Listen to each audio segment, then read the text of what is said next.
This afternoon, we are welcoming back two individuals who have been with us before and to whom we are already bound with a deep feeling of gratitude. But it's wonderful to have them here together again, and I'm delighted that we are able to have as moderator this afternoon Dr. Daniel Grant, the president of Daniel Payne College from Montgomery, Alabama, and I'm hoping that perhaps he will take a few minutes to tell you something about what's going on at Daniel Payne. Dr. Daniel Grant.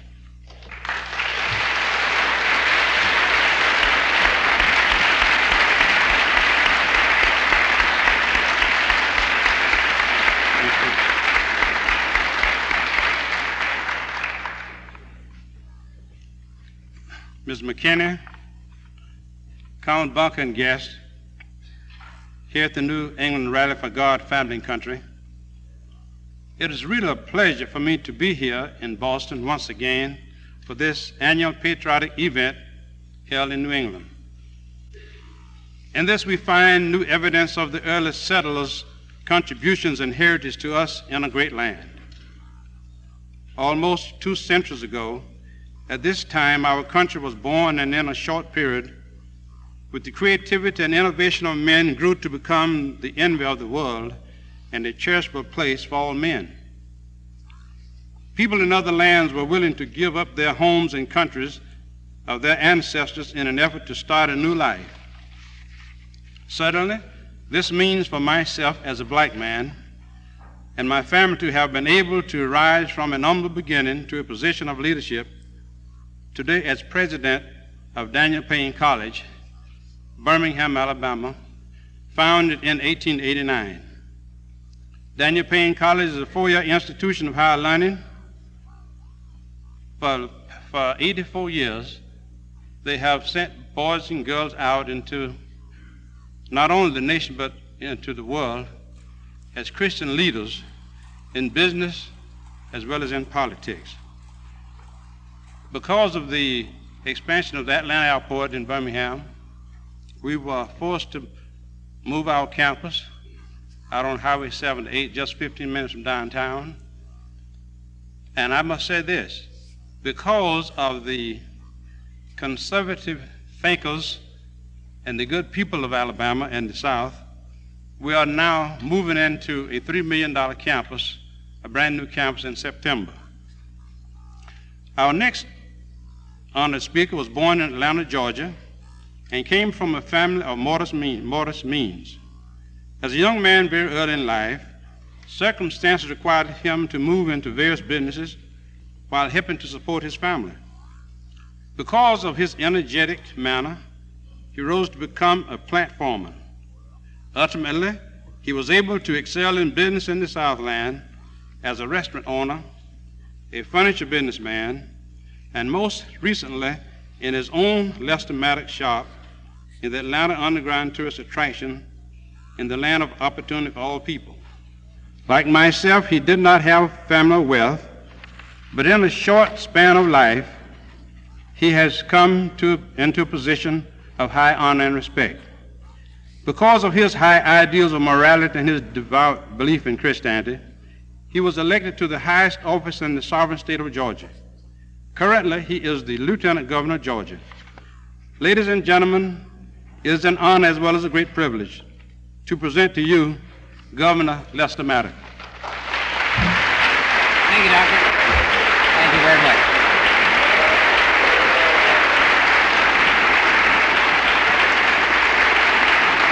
Thank you. Thank you. Please be seated. Thank you.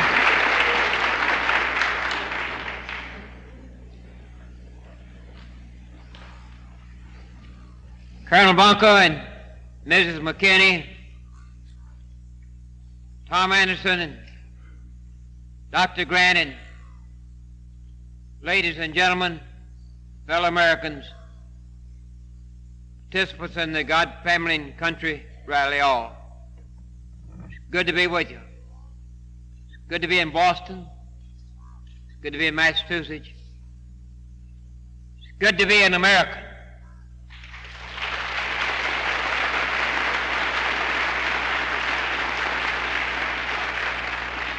I appreciate this invitation to come back and be with you. Sorry I missed last year. There was an airline strike, and I was in Milwaukee, and I had trouble getting back to Chicago, and finally got to Chicago, and I had difficulty there getting the flight out, and so finally I missed my trip to Boston. But I'm glad that I could be back this time, and I do appreciate the invitation. There's a lot of other lieutenant governors you could have invited, and so far as I know, Colonel Bunker, I'm the only one you invited. Is that right? I appreciate it. You know, I get a lot of invitations. I fill over 600 to 700 a year in that vicinity, probably more than any other public official in the country. Yesterday I was in Texas and Louisiana. July the 4th I'll have 6 cities altogether. I travel all over the nation. I still follow a schedule 100 to 110 hours a week. And I have since 1935. And I love to stay busy. Now, I know I ought to stop and rest, but I'm afraid I wouldn't start back up. So I'm going to stay busy. Like my friend Dr. Lane Mitchell, you know, he just retired from one of the great schools in this country, but he won't ever quit. He'll keep standing up and speaking out, he and his wife and other good people like you. As long as we live, we'll continue working with you to do just that same thing. You know, I meet with all kind of people, Dr. Steele. I meet with big shots. I meet with a lot more little shots. I meet with some little shots that think they're big shots.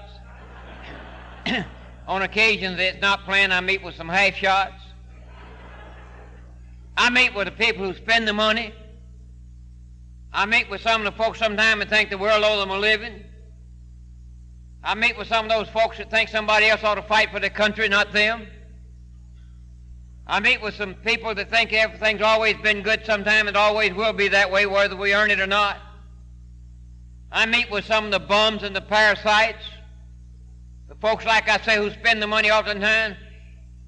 I meet sometime occasionally, even though this is not playing with people that, you know, really don't think it's necessary to really take a stand for what you believe to be right and good. But today I get to meet with the producers, the achievers, the people who work for a living, the people who make this country the great, free, strong country that it is.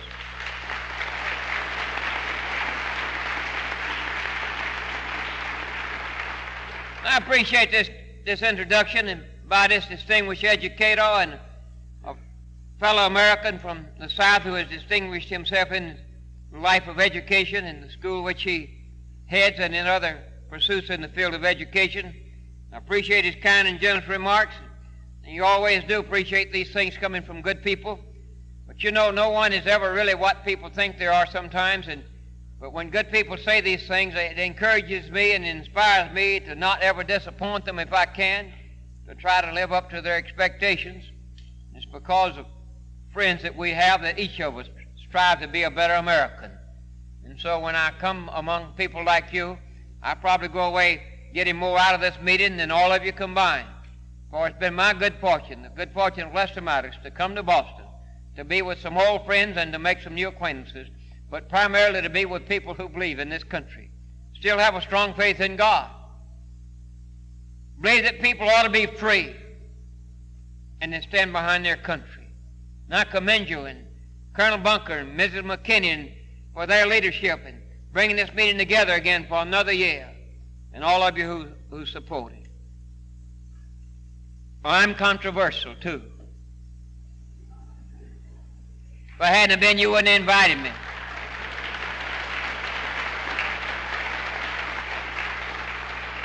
And you're controversial, too, or you wouldn't be here. And you show me somebody that's not a little controversial, and I'll show you someone that's not much of anything else.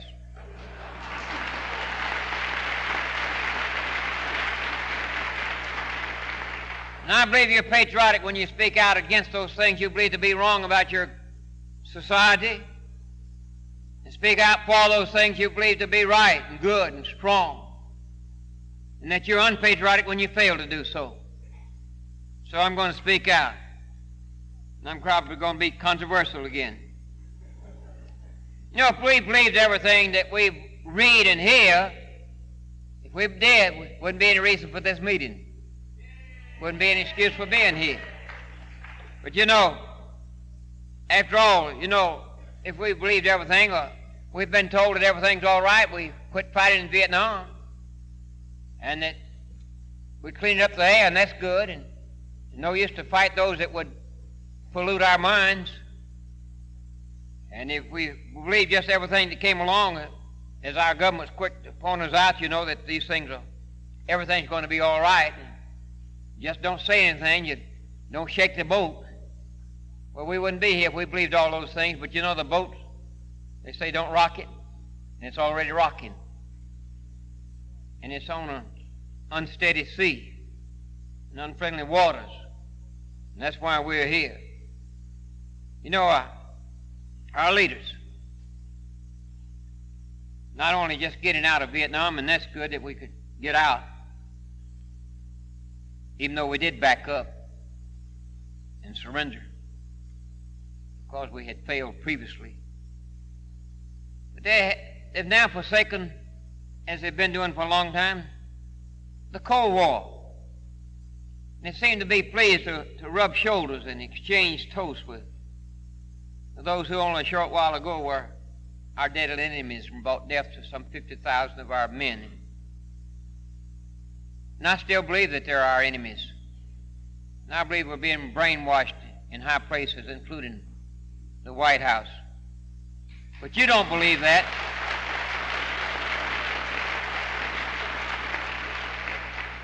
You're not buying what they're saying, that everything is pick-rick, that everything's in good order, and you ought not to say anything. You know, every now and then some businessman will walk up to me and he'd shake my hand and put his arm around my neck and say, Lester, governor, lieutenant governor, different things they've called me, and say, appreciate what you're saying, appreciate what you're doing, want to help you all I can. I'm 100% for you. Needs to be said, needs to be done. I'm going to do all I can to help you. And I say, man, that sounds great. And they say, well, keep it quiet. You know I'm in business. That's what they're saying about us keeping quiet about what's happening to our country. They want to know when I'm going to shut up. I'll tell you, when you hear I've shut up, you read about the obituary column. I've got my commitment.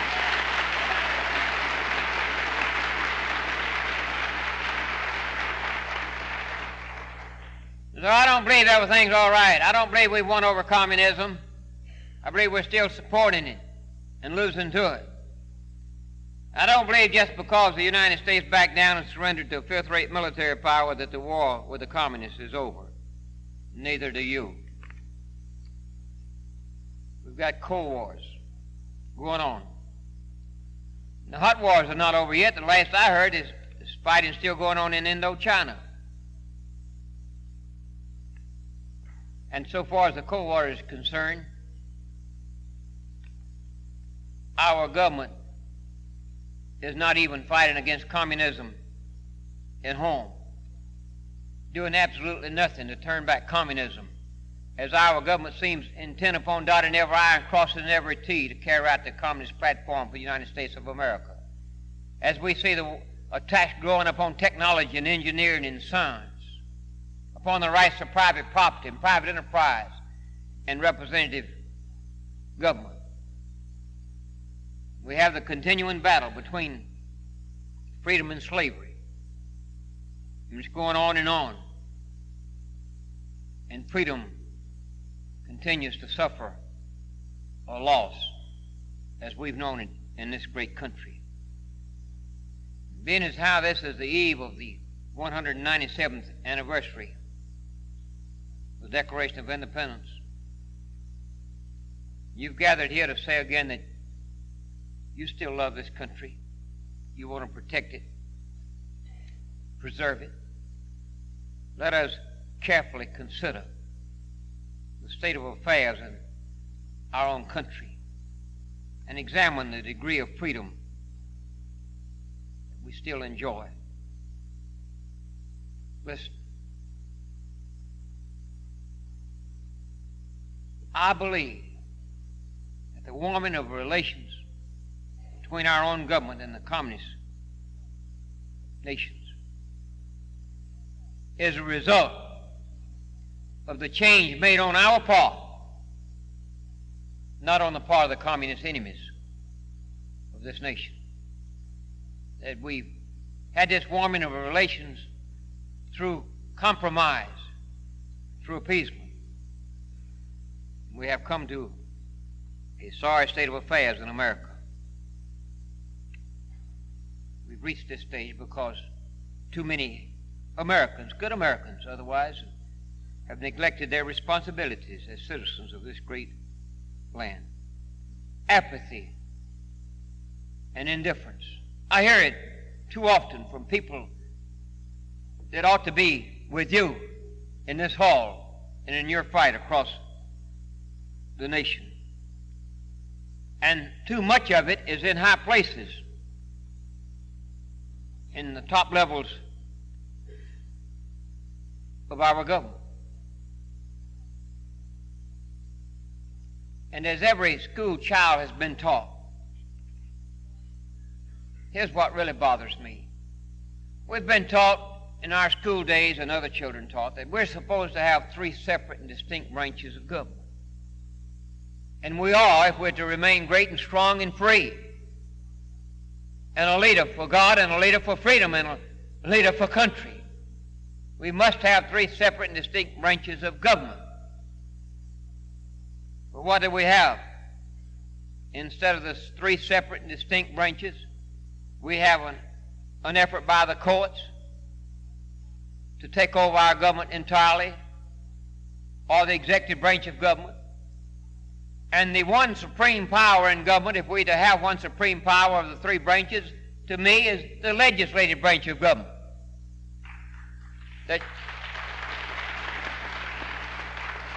That when the executive or judicial branches of government step out of line, begin to promote tyranny or sidetrack representative government, that the legislative branch of government should move to place restraints to protect our country and our people. For to me, it would be the supreme branch of government, because it is the representative branch of our government, accountable to the people back home from where they are sent.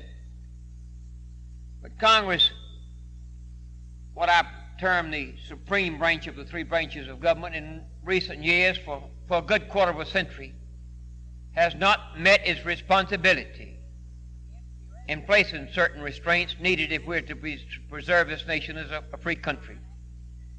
And in failing to do so, has abdicated its responsibility to the American people. And faster than we like, and faster than is demanded if we're to be secure and free.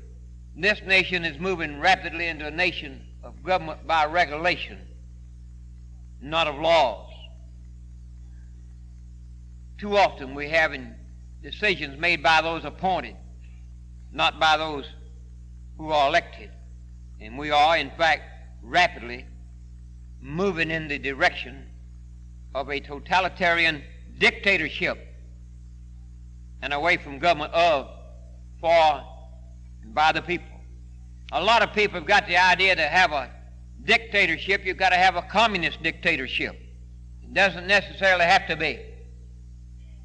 Any totalitarian government destroys representative government and the rights and the freedoms of the people.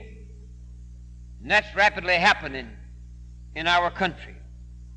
Somebody predicted something like this a long time ago. There was a fellow they called Lyndon Baines Johnson about a quarter of a century ago, that he said that under certain conditions, if we had these things to exist, we'd have a police state, that under the guise of liberty, that we would have such a state. That some of the programs were nothing but a farce and a sham that was left to run their course and to be implemented, that they would make a federal police state out of this nation, compounding rather than combating the problems of discrimination and vice and difficulties that we had. He said it in reference to education, that the federal government had no right to take over public education. And according to the Constitution of the various states and the United States Constitution, the federal government still does not have that right.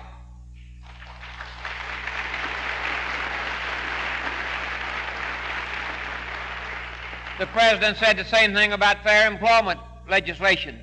He said if a government can tell a person who to hire, a government can also tell a person who's to be hired where he can work. And he never did want that to happen to this country, that he had fought it and he would continue to fight it. He said that such illegal and un-American laws would fan the flames of discrimination and bias, prejudice, rather than to cool them down or to combat these problems. And how right he was. Nothing has grown better for any race, creed, color in this nation, as we've seen the difficulties mount. And black and whites suffer because of crime. Black and whites suffer because of the attacks upon private enterprise. Black and white suffer because of the federal police state over public education. Black and white suffer when America compromises its position with the enemy and we accept the federal police state and we're by the idea that all is well. How sad, after Lyndon Johnson stated what this would do to this country, that he would lead the fight to help produce and breed the very police state that he said would help bring America to its knees. And if President Johnson had pleaded ignorance to what he was doing, we could have called him a misguided fool. But he stood before us and stated what it would do to this country, and then proceeded to do what he said would be wrong with this great country. Now, I'm not criticizing just one man's actions. Well, I believe that we could have withstood one such betrayal even in the highest office of the land. But the unfortunate fact is that America is still being betrayed today from the highest office in the land, from our national government.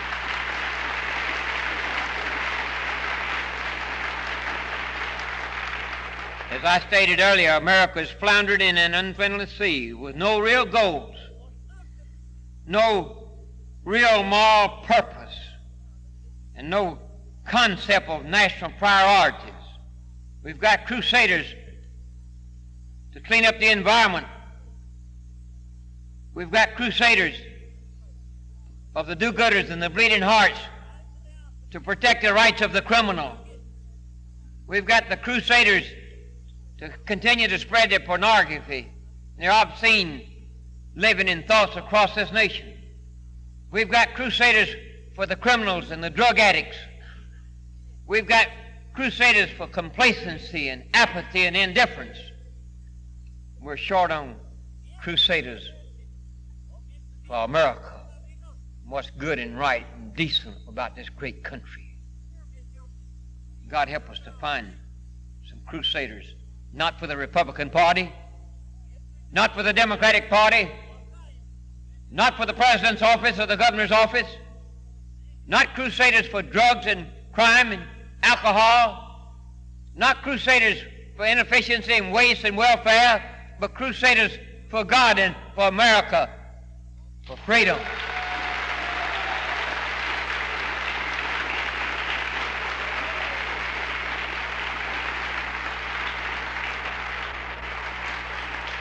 Some of the people of America are going to disagree with this statement, but I have my own convictions and I state them. And if I could be provided $1 million a day to shut up, I'd turn it down. I wouldn't take $1 million a day for my right to say what I please.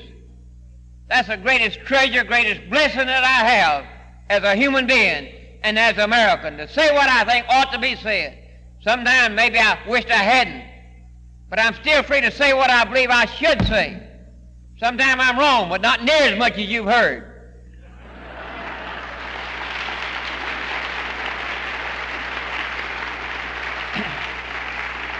What I want to say to you and what I was fixing to say to you, that I believe my president and yours is obsessed with trying to become a leader of the world. And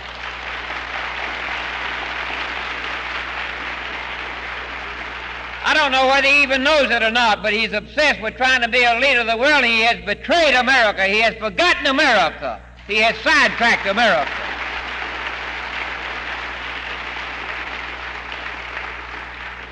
Seems to be more concerned at the White House today to make some deal with the enemy, to please and compromise and get along with the enemy, maybe, I don't know, to hide Watergate might have something to do with it, than there is to really concern about making a good deal with the American people, for the American people, a square deal, if you please, for what's right in this country. I don't know where you're going to get him, but you know, somehow, some way, if this country survives, we've got to put someone high in government that doesn't care about the next election, doesn't particularly care about his political party, but really put this country, his God and his freedom first and forget the next election. We've got to find him, and we need to find him soon.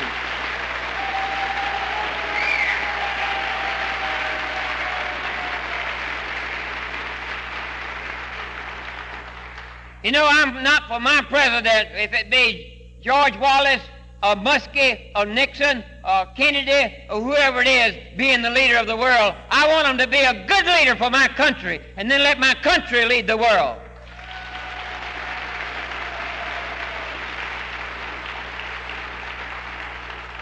Our leaders now and in the immediate past have not been leveling with the American people.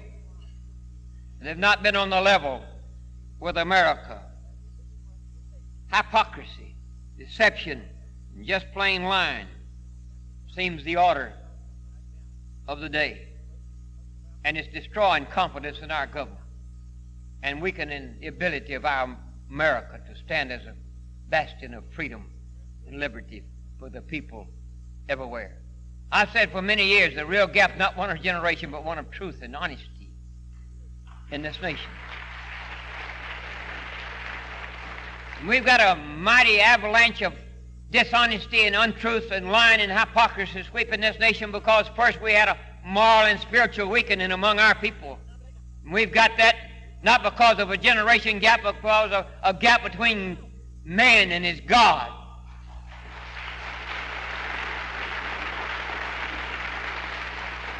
And until America gets right with God, America's not going to get right. That's in your life and my life, and in the life of our country. You know, this hypocrisy and dishonesty, not just what's happening in the government, what else is happening? The freedom for the people is deteriorating, and they're losing maybe their rights in the future to be able to even stand and say, I'm an American and a free American. It could be lost. Listen, I believe that today in this nation, many of the privileges and blessings that are ours were not earned by my generation, or the one down from mine, or the second one down from mine, but much of what we enjoy in Boston, Massachusetts today and across the length and breadth of this great country came from the blessings we received from God because of the faith and the courage of our forefathers, and we've not yet to earn ours in this United States of America. You know, what does Watergate prove? It proves the stain of corruption and hypocrisy and dishonesty, and the degree to which it has sunk into our society. You know, Watergate is, in a way we think of it, as a crime of politicians against politicians. And in a way it is, but it's far more meaningful for that, for it's attacked upon the very fabric of our society. It's more than a crime against one group of politicians against another group. I could care less a whole lot about some of the crimes that the politicians commit against politicians, but the one that really got me bugged is the crime that the politicians committed against the people, not against each other.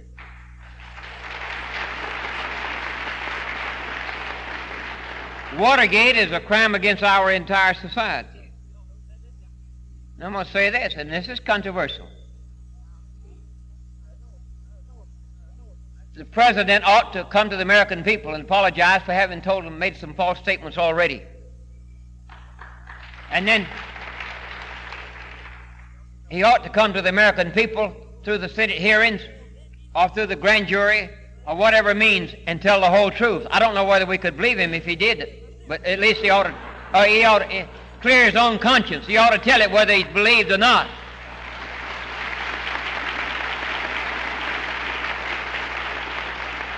And I stand here in Boston today and challenge him to come before the American people and tell the truth.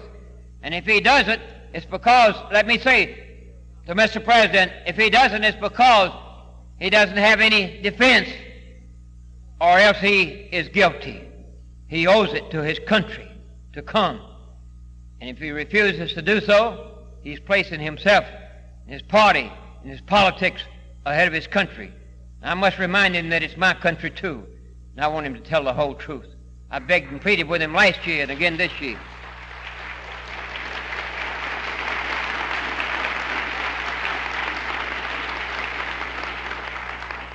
Let me say, I don't care if it's Lester Maddox or George Wallace, or I want to say this plain again, Richard Nixon, whoever he is, Muskie or Humpty Dumpty, it doesn't make any difference.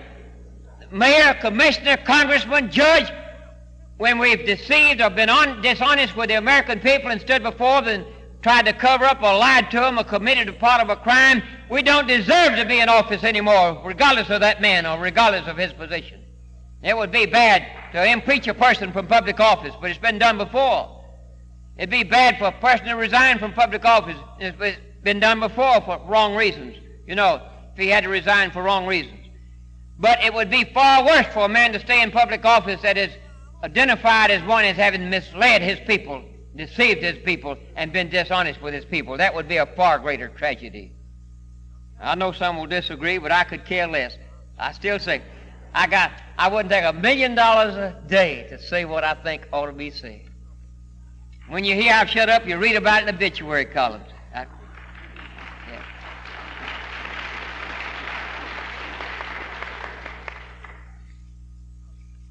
No dictator ever established totalitarian control over a people by telling them what he was going to do ahead of time. He simply promised and lied and deceived about his intentions, portraying himself as an unselfish servant, maybe even a patriot, with nothing but the interest of the people in his country at heart. With friends like that, who needs any enemies? But what I'm saying is that is exactly how the police status have grabbed control in our nation today and are continuing to do so at the federal level and at the state level, as they set up sub-federal governments and regional governments. At the federal level, they work in my state and the states across this country to set up sub-state governments. They ignore the city hall and the courthouse, where the rank and file citizen, whether he be business owner, worker, wage earner, professional person, has no authority in his government. That his local elected county and city officials and sometimes his legislators at the state house have no authority. The decisions are made by the statutories, by the appointees that don't have to be elected. And they're working toward a socialistic, communistic state and nation for this country of ours, even at this time. Most of us get the idea that it's all going on at the federal level, but there's just as much of it going on at the state level. As the state wages its war upon the rights to private property and private enterprise.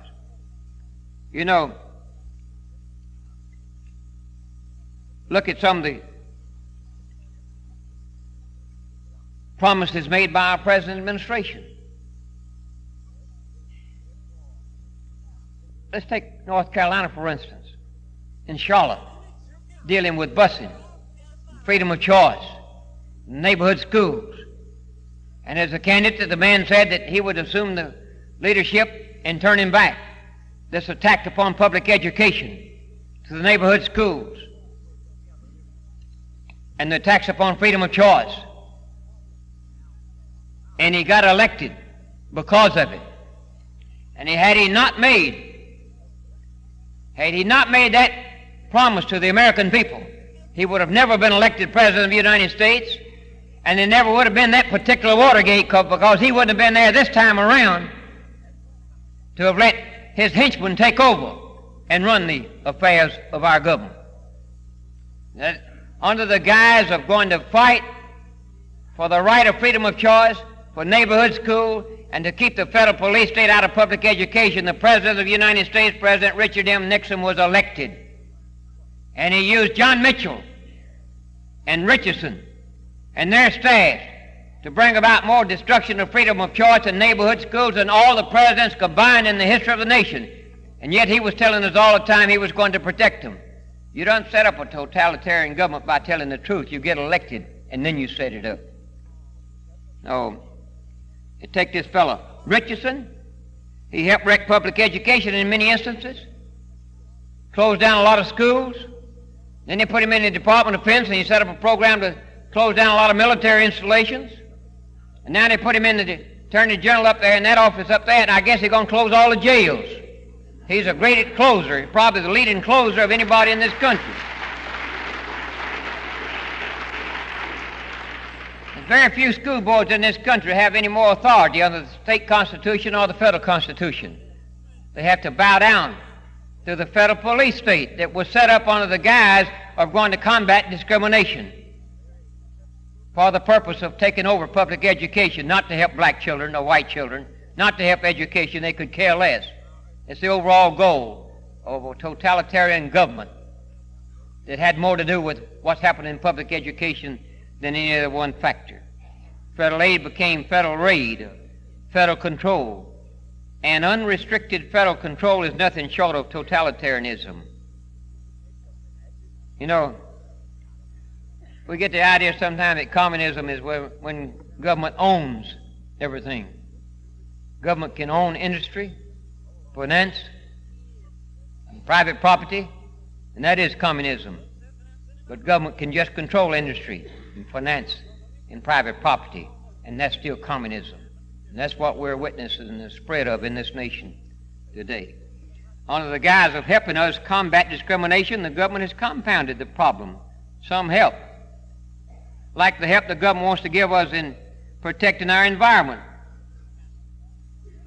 See, if they win the battle the way the radicals have got that going, we won't never be able to win another war, even defend ourselves in the next one. Well, if that wild crowd of radicals had gotten in the ecology movement, had gotten started back in the 20s and 30s, we would have lost World War II. We couldn't meet in Boston today with the red, white, and blue hanging all over the building. We'd have to watch a Nazi goose step as they went down the street. Well, I'm an ecologist too. I'm an environmentalist. I love the birds and the sea and the water and the fish and the fowl and the animals. I got a stream on my yard now, and I'm afraid one of those radical environmentalists is going to come get it or tell me what can run through it. They're using that method to wage a war upon capitalism, upon private enterprise, upon the rights of private property, upon technology and engineering and science. Like I say, I'm an ecologist. I try to drink clean, eat clean, talk clean, dress clean as I can. There ain't no darn fool about them. And we got some fools in this thing, you know. No, I'm doing all I can to save the river. I hope that crowd that I'm working with to save a river join with you and I and help us save the country. I'd hate to save it.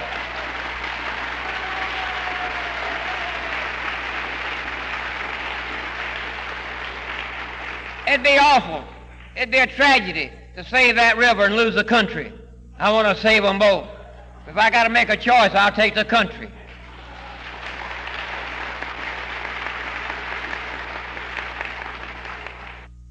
You know, if you believe it's not nice to fool with Mother Nature, it's also not nice to fool with American liberty. And I don't like them trying to shove it down the drain and forget it. You know, my experiences. You know, I'm a capitalist doctor. Did you know that? Every now and then somebody walked my shop where I have to moonlight since I got demoted over to Capitol. You know, I've been in business since 1925, and I love it. And I'd rather be free to open and close and hire and fire and price and serve and sell who I please than every black and white American to have that right to be President of the United States of America. There's a lot of things better than being President of the United States of America. Just to be a good American is better than being President of the United States of America.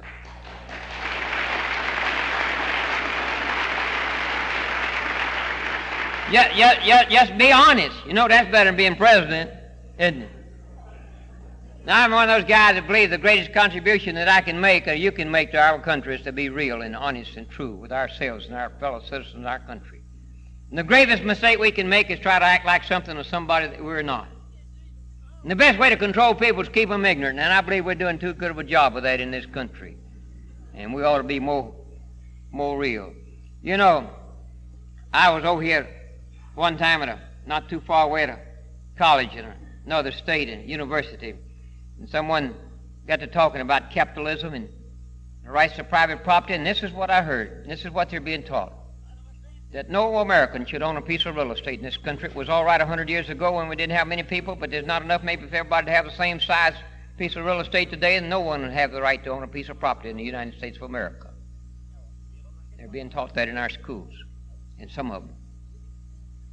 And they also made this remark: we ought not to have a Navy, an Army, Air Force, and that no business or professional person, this same statement was made, no business or professional person should have any voice whatsoever in determining what his income would be. That ought to be determined by government and government alone. So when they walk in my place, about 1 out of every 5,000 wants to be a smart aleck. They say, "What are you doing down here?" I said, "I'm working. Can't you understand?" They say, "Well, what are you going to do with your money?" I said, "None of your business."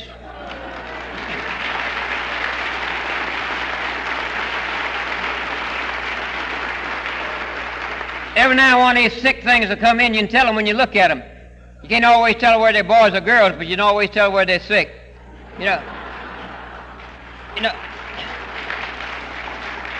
They say to me, "Why, you old capitalist." And Mr. Tom, I say, "Thank you, thank you, thank you." And sometimes they say, "What are you going to do with your money?" I said, "You go ask that fellow across the street what he's going to do with his, and then you won't have to ask us both, because we're probably going to do the same thing, just about." "Well, what are you doing down here working tonight?" I said, "Well, I put out of 110 hours a week, I put in about 10 hours down here. Not for fun, but I love being a businessman, and I'd make some money this way.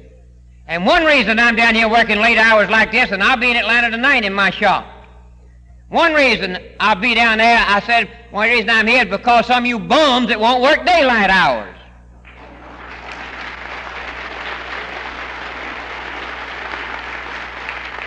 Had to throw one out of there. What's tonight? Tonight's Tuesday night. Had to throw one out of there Monday night. Had to throw one out of there Saturday night. Police said every now and then, "Why don't you call us when you need us?" I said, "Man, when I need you, I ain't got time to call you." Yeah. You know, I was standing there working one night and done work 15 hours, and the place was real crowded and real busy, and I was making some money, and everything I got's got a nice profit in it. In fact, I sell my photographs in my shop 75 cents, and I used to give them away, and then they think meat's gone up. But I never sold one in my life till one day I was in this same hotel, and someone had brought 3 of my photographs up here and sold them for $15. And I went home, and I've been selling them ever since. I reckon they're worth $5 in Boston, they'll be worth something in Georgia. So I started off at $1 after I went back home, and Virginia got after me about charging so much, so I cut them down to 50 cents. And it sold so fast I couldn't sell nothing else, so I raised them back up to 75 just to kind of slow them up a little. I hadn't slowed them up a whole lot. But you know, this fellow walked in, and I was real busy, and I couldn't look up, and Virginia was standing there working with me, and like she has all these years. In fact, tonight we'll be selling our anniversary of 37 years, and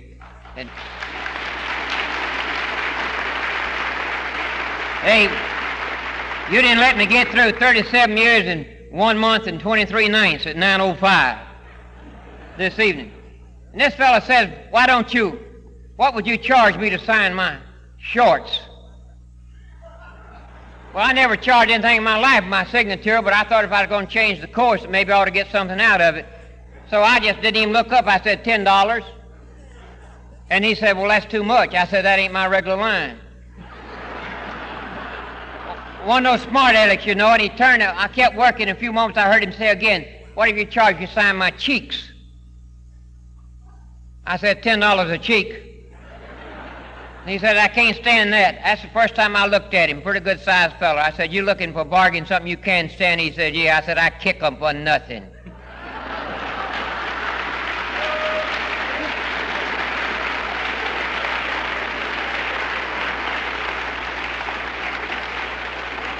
There's a war being waged in this country against the right of people to run their businesses and run their offices and be in their professions and choose their occupations and their rights to private property. The war is being waged against our country.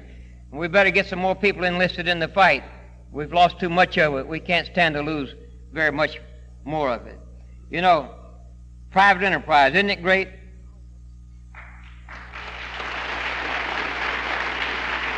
That's what made the country great. It wasn't the Democratic Party, the Republican Party, big shot presidents, big shot governors, little shot lieutenant governors. It was just people like you, free people, to choose your profession or your business and pursue it and work and sweat and toil. You know, there's a lot of good comes in some things as well as some bad. They can take these names under the guise of what they're going to do for you, take away a lot of what you've got. I'm thinking now of the Army or federal police state that has come in upon every industry in this nation. I think about what has happened in this particular instance under the guise of maybe safety for our workers. They've moved in and they're rebuilding industry in this nation, making out like they want to protect the man that's working, but they're not interested in protecting the man in city, county, state, and federal governments and his safety. It's only the safety of the man in industry where they can place greater restraints upon people under the capitalistic private enterprise system and thus do more about setting up a totalitarian government in this nation. Look what they've done under the guise of civil rights, the wrongs that have been committed. Look at the family revenue sharing program. What did they say that was? Just a way to help the needy. But they didn't tell you there was a way to take more away from the producers and the achievers, and that it would put 30 million people on welfare, many of them against their wishes. So many terms. We didn't even take the term Christianity or civil rights and revenue sharing. Family assistance program. Family assistance to help destroy the family is the truth, what this bill would actually result in if had it been passed. With your help and the help of others, we've temporarily defeated it. You know, the results of all these things are these real war being waged upon private enterprise, and they use the farce and the sham of wanting to help people. They say they don't want quotas. They don't want to run private enterprise. But either you go along with whatever thing they say or they put you out of business or in jail. And they do it all under the guise of fighting for somebody's freedom and against discrimination. You know, government doesn't tell us it's taking away our business, just protecting our environment, promoting safety, and fighting discrimination. Government doesn't tell us it is taking away our right to control our children. It says it's helping education. I like the Supreme Court decision the other day on pornography, and I'm sure you do too. But why did it have to ever to get to that stage? Why wasn't that decision made 10 years ago or 5 years ago? And they say, listen, that the local communities and their elected officials ought to determine what is pornographic material and what's not, or obscene material. They say that ought to be left to the hands of the local people and the local elected officials. Well, a million times greater would be for the local officials and local moms and dads and local educators to determine what's proper in the schools and in education, not the federal police state.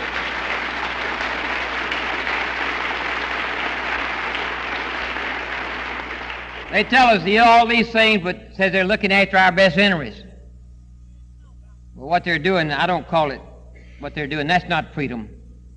That's totalitarianism. And you know, the road has been paved with hypocrisy, deception, and lies. The one-man, one-vote philosophy. Sure, we got a lot of people in the South can vote. If they lived up here, they couldn't. And they talk about everybody having equal opportunity. That wasn't designed for one man, one vote. That was designed to radicalize this country.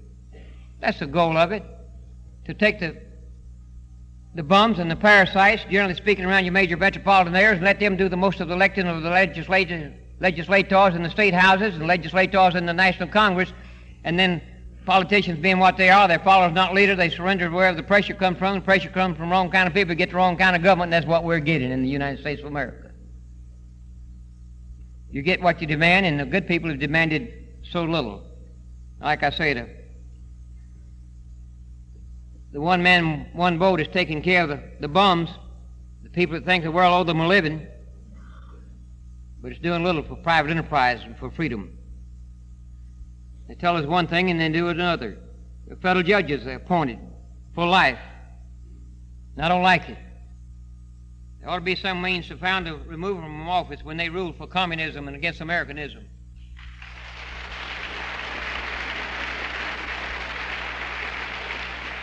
There ought to be some way to unload them when they rule to do more for the criminal and the bum and the anarchist at the expense of the good people, the decent law-abiding people. You hear a lot about capital punishment. I'm glad the President's moved in that direction to strengthen the capital punishment laws. He's to be commended for this.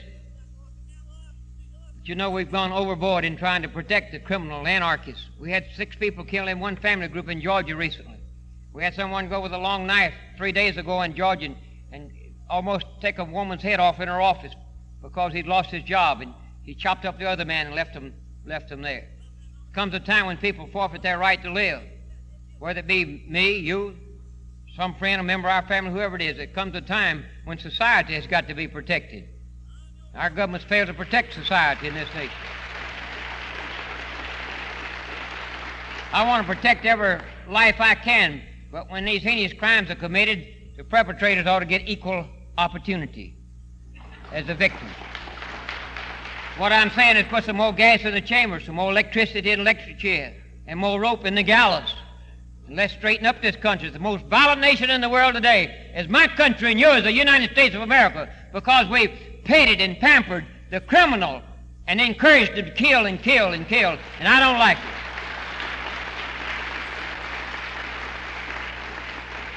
You hear a lot of talk about amnesty for draft dodgers and for Watergators.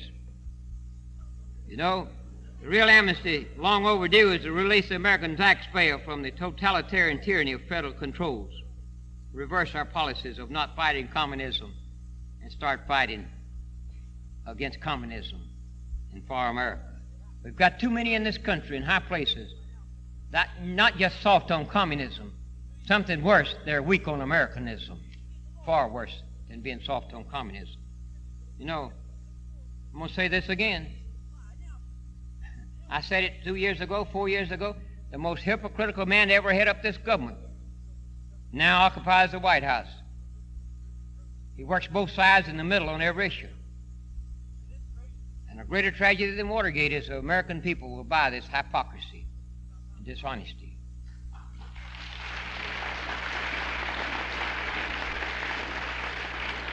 I challenge the President to come out as I did earlier. I challenge the people to insist upon more in their government, to demand more of their public officials. We were careful about how we spend our money for food, clothing, and housing. You worked through the May the 1st this year for your government. You started May the 2nd working for your family and your own interests. If you're an average American tomorrow, you work 2 hours and 34 minutes for taxes and 2 hours and 31 minutes for food, clothing, and housing. Go back home and tell the people to get concerned and interested about that tax dollar, and what's happening for there will determine whether we're going to be free or be slaves. You know, when we expose Watergates and things like that, I wish we could find out some more truths. I'd like for them to tell us not just who killed a former president, President Jack Kennedy, but who had him killed. I'd like for them to tell us not just who killed Martin Luther King, but who had Martin Luther King killed. I think American people are due the truth.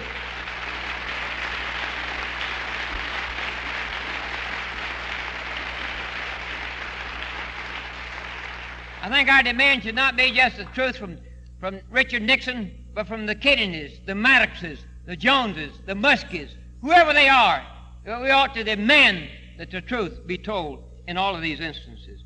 Yeah, I want peace, but let me say again, I want a peace for the free world, the American free world, not a communist peace. I don't want that at any price. You know, what we're accepting today, our forefathers would not accept. It would have never happened. Their faith was stronger than, percentage-wise, than most Americans today. Their love for their freedom and their country was greater, some way or another than the average American is today. And it's time for us to say that we've had enough, that we're fed up with hypocrisy and dishonesty within our own lives, our own communities, and particularly in our government. And to go along with the one greater than all of us to say that to know the truth will set you free.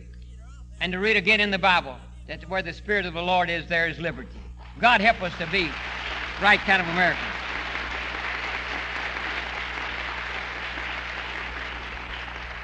The hour is late, but your being here says today that the hour is not too late.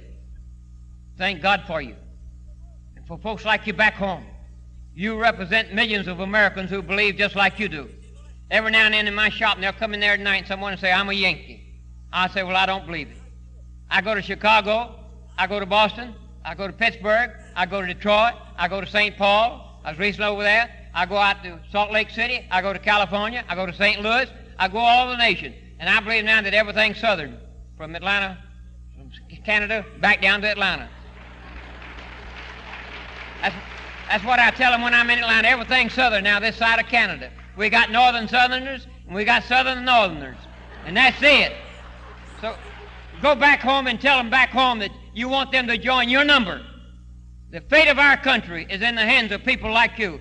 We can't go to the anarchists, the criminals, and the sold-out politicians, and the bums and the parasites and save America.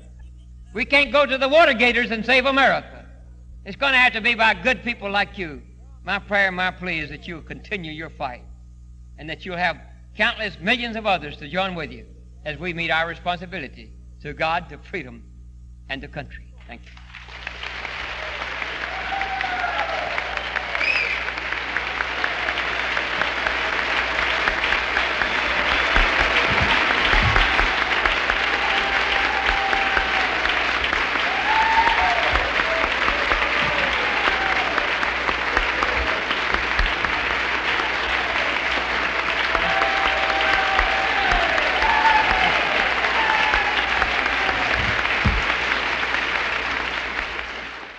Thank you very much, Governor.